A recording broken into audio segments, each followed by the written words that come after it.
అన్న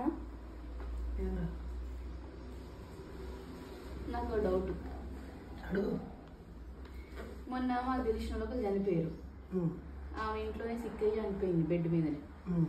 ఆమె చనిపోయినప్పుడు వాళ్ళ బెడ్షీట్లు, ఆమె పడుకున్న దిండ్లు, బెడ్ పరుపు, మంచంతో సహా మొత్తం తీసుకుపోయి ఆ బొందలగడ్డలో పడేసారు. అది కరెక్టేనా అన్న?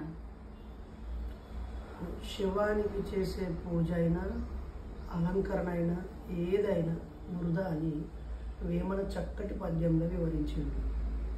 మనిషి చనిపోవడం బాధ, దుఃఖం. అయితే వాళ్ళకు ఉపయోగించిన వస్తువులు ఉంటే మనకు ఊకే మెమొరీలోకి వచ్చి ఇంకెక్కువ బాధపడతామని చెప్పేసి వాటిని పడేస్తాం. పూర్వ రోజుల్లో అయితే రకరకాల కుంగి కృషించి రోగక్రిములతో ఇబ్బంది పడుతూ ఉంటారు కాబట్టి ఆ బ్యాక్టీరియా, వైరస్, ఆ బ్లడ్ మార్కలు అవన్నీ ఉంటాయి కాబట్టి పెడతారు. అదే బంగారంతో చేసిన మంచం అంటే బయట పడేస్తారా?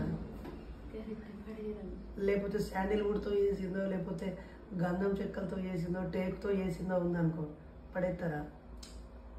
కాబట్టి ఆ వస్తువుల డ్యామేజ్ని బట్టి వేయాలి. ఇప్పుడు హాస్పిటల్లో ఒకే బెడ్ మీద ఎమర్జెన్సీ వార్డులో రోజుకొకరు చచ్చిపోతుంటారు. మరి ఆ హాస్పిటల్ సూపరింటెండెంట్ రోజుకో బెడ్ ఆ శవంతో పాటు ఇచ్చేస్తాడా? అదంతా అమాయకత్వము, ఒక్కోసారి అది మూర్ఖత్వం. ఓకేనా? నేను చచ్చిపోతే మాత్రం చక్కగా మెడికల్ కాలేజీకి ఇచ్చేయండి. ఇక మీరు చచ్చిపోయాడు కూడా అదే ఏమని చెప్తాను బాగా. నన్ను డిస్టర్బ్ చేయకు. సరే అన్న.